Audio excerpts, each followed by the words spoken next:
Asia Triennial this year, we've managed to put on one of the most significant exhibitions of Chinese contemporary art that the UK has ever seen. We're showing over 30 artists across 6 venues.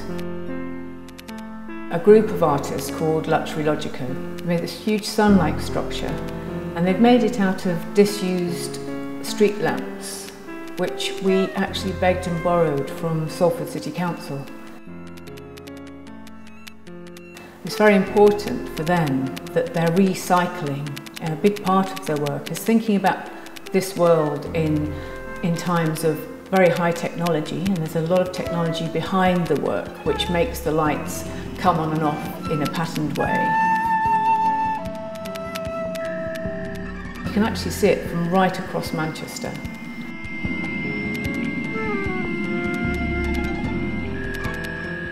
One of the most poetic for me is an artist called Huei-ming, and he's made an installation work which consists of a single rose in a plinth, and within the plinth there's a mechanism that allows the rose to vibrate very subtly, and this vibration gradually disintegrates the rose over a period of time.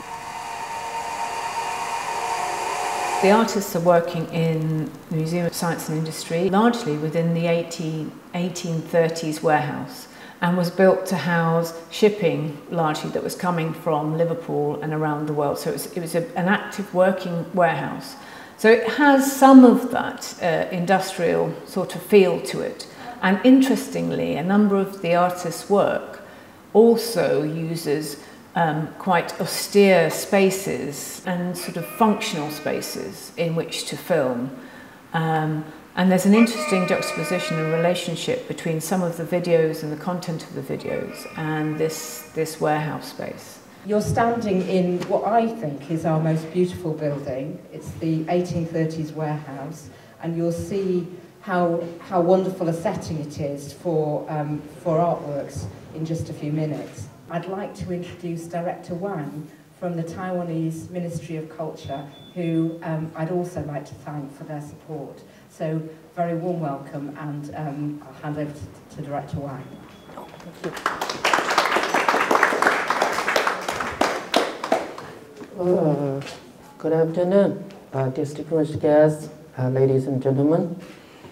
On behalf of Taiwan's Ministry of Culture, first, I'd like to thank CFCCA and MOSI for make this wonderful event, this marvelous exhibition possible, for bringing the cream of Taiwanese contemporary artists to the United Kingdom. We've worked with artists who are fairly new in their career and artists that are very established. I think most people in the art world in the UK, if not the public, will know of Chieh-jen and his work. He's made a 4-room piece, and the installation was based around some time that he'd spent with a sanatorium that housed a leper community. And he's made this incredibly haunting film, working with those people over a really long period of time. There's a number of Taiwanese pieces, video pieces particularly, which take us into a history of Taiwan. They're looking at things that have happened over a long period of time. The history of Taiwan is not well enough known. And what artists can do is that they can bring it alive and leave it open enough that people start to kind of inquire and think about that history and get a bit of an insight into Taiwan. The individual artist is there to represent their viewpoint and their interests and their understanding. But collectively, if you look at the work, there's a real sort of flavour of, I think, the intellectual rigour behind a lot of Taiwanese art, especially at this moment in time, given the way that the world is changing. We need a greater understanding of contemporary Asia, and I think artists are perhaps our best guide. Many of the artists that are in the show came together to discuss various things that were important to Taiwanese art at the moment. And one of those things, I think, is that Taiwan's very outward looking. It really does look at the world. It's interested in the world. And there's a growing thread of artists that are really looking at Asia and questioning the dominance of Western perspectives. Collectively, I think there's an experience there for audiences of the types of work that are very strong in Taiwan. This is quite a remarkable exhibition. I think the whole of this event is quite remarkable because it's linking together multiple sites across this place that we call Manchester in quite an extraordinary interaction with the place that we call Taiwan on the other side of the world. And I think that engagement in contemporary art is something quite extraordinary and important in the way that we reassert the importance of art in contemporary life as an expression of creativity and identity and of reflection and thought. And I think at a time when art in this country in particular, and work such as this, is so under threat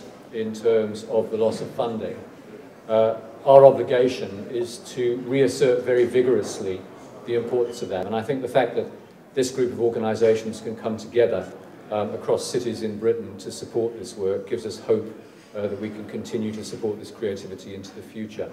Obviously we've had quite a lot of press interest, and it was lovely to see the Luxury Logico work on the 10 o'clock BBC National News last week, and there's a fantastic BBC online editorial about the show as a whole. So I think so far, this very early stages, we've had an incredibly positive response around the show, and that's both from the public who've been coming in to see the show and from people across the world whose business it is to put on visual art shows. So we feel we're incredibly excited about what will happen over the next 2 months as more people come in to see the work. It's a great opportunity for Manchester and for Manchester audiences to see some of the best, wherever they come from. Within this show, we've got some of the best, very best artists in the whole world. So I'm hoping that people will get a real sense of the ambition, the global perspectives, and those global perspectives also applied to some history of the country itself.